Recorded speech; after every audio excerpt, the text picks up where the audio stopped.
Vanduo iš čiaupo. Kiekvienas vilnietis namie turi čiaupą, iš kurio bėga vanduo. Bet kažkodėl vieni tą vandenį geria, o kiti ne. Bet čiaupas tai tas pats, o nuomonės dvi. Bet ar gali tai būti tik tai nuomonė?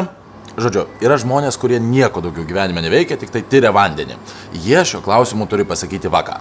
Pirmiausia, tai yra tarptautinis toksai mitas už tai, kad didžioji dalis pasaulio geria vandenį ne iš tokių gerų požeminių šaltinių, kaip mes, kad geriam. Ir ten vanduo dažnai būna chloruojamas, dezinfekuojamas. Ir tarybiniais laikais ir pas mus visur vanduo buvo griežtai chloruojamas, dezinfekuojamas. Jis turėdavo blogą kvapą, dėl to blogą skonį ir dėl to žmonės taip įprato, kad jo gerti negalima. Taip.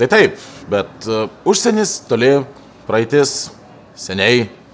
O vanduo iš čiaupo tai bėga čia ir dabar. Eikime tenais, kur viskas prasideda. Vilniaus vandens separatas, prašau. Aš čia dėl vandens iš čiaupo. Na, o prasideda viskas čia. Vanduo iš daugybės giluminių gręžinių esančių nuostabiuose Vilniaus apylinkių miškuose suteka į vandens gerinimo stotį. Sutekėjęs į čia, jis yra filtruojamas kvarciniu smėliuku ir tokiu būdu yra pašalinama geležis ir manganas. O tuomet jis keliauja iš karto į mūsų čiaupus. O tai nereikia jo ištirti kokioj laboratorijoje? Štai šios laboratorijos darbuotojai kiekvieną dieną tiria vandenį atvežtą iš visų skirtingų Vilniaus vietų. Tyrimai yra labai įvairūs, mes ir mikrobiologinę taršą žiūrim, ir organoleptiką, reiškia juslinės vandens savybės, žiūrim chemiją, žiūrim, ar nėra toksinių medžiagų. Gerai, o kas būna, jei laboratorija kažką randa? Tokiu atveju tada įjungiamos chloravimo sistemos ar panašiai.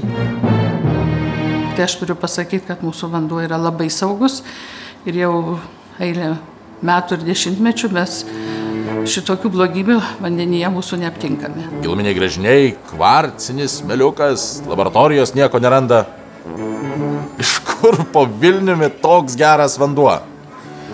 Žinot ką, eikime pas tuos, kurie žino, kas dedasi po žeme. Paskutinis ledynas linkęs, čia pasislinkęs prieš 25 000 metų, atsirėmė praktiškai Vilniaus kalvas. Ir čia tuose smėlinguose, žvėringuose kloduose yra susikaupę milžiniški požemio vandens ištekliai. Čia būtent šitam regione. Žodžiu, vanduo nėra paveiktas jokios antropogeninės, technogeninės taršos. Žodžiu, vanduo po Vilniumi yra ledynas, kuris seniausiais laikais ištirpo nepaliestas viską teršiančio žmogaus. Tai kai mes dalyvavome gamtos dovanų loterijoje, vienos šalys gavo naftą, kitos anglį, auksą, mes gavome vandenį. Mums pasisekė, taip?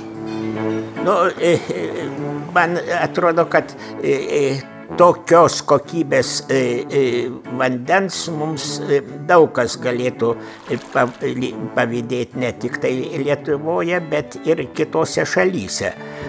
Todėl, kad Baltijos artezinio baseino paviršiuje yra susidarę tie sluoksniai, kuriuos sukūrė ledynas.